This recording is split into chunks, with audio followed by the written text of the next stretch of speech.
Chapter 4. First dance with death brings Come out to play. Somewhere better. Where else?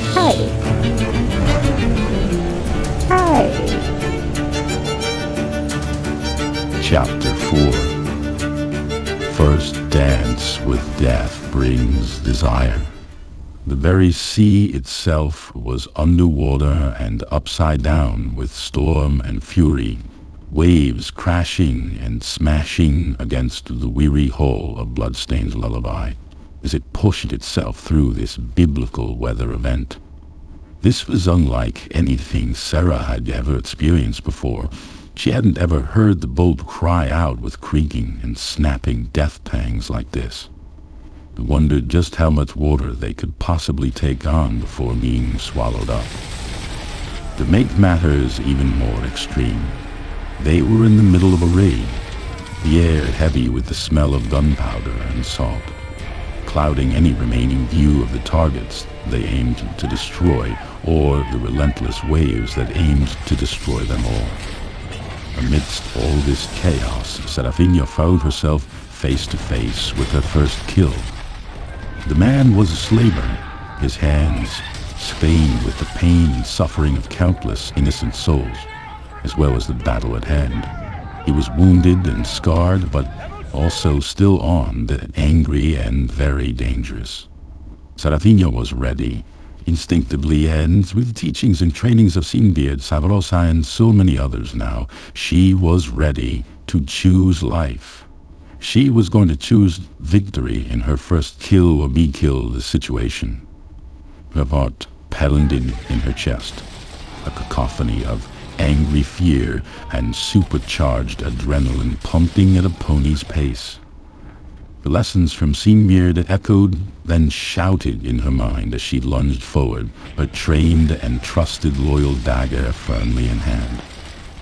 The worry seemed to slow down to almost a complete standstill as she plunged her blade its full depth, deep into the evil man's black heart.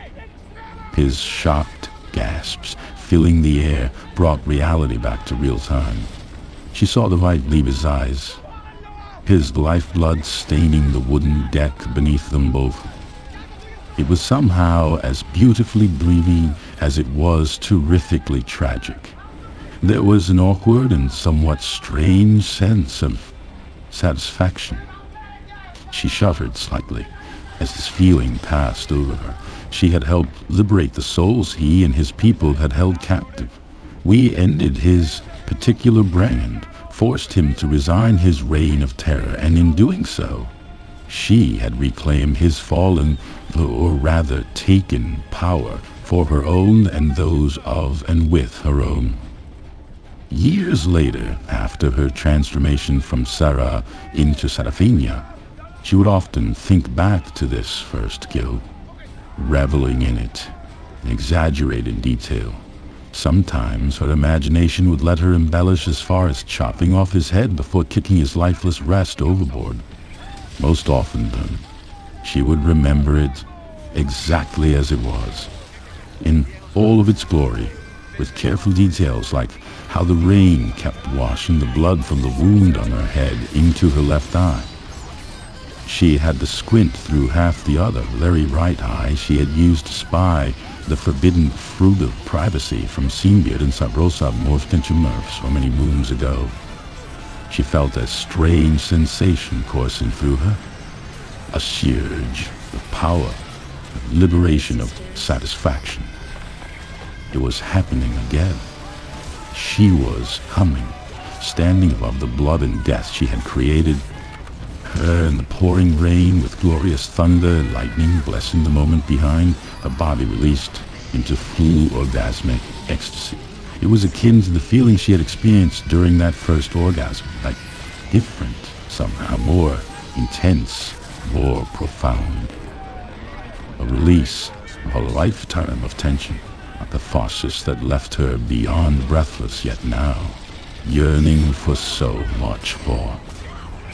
She found herself equating those two experiences, the thrilling liberation of the climax of desire, both rooted in power, control, and satisfaction. She found herself seeking out these experiences more and more.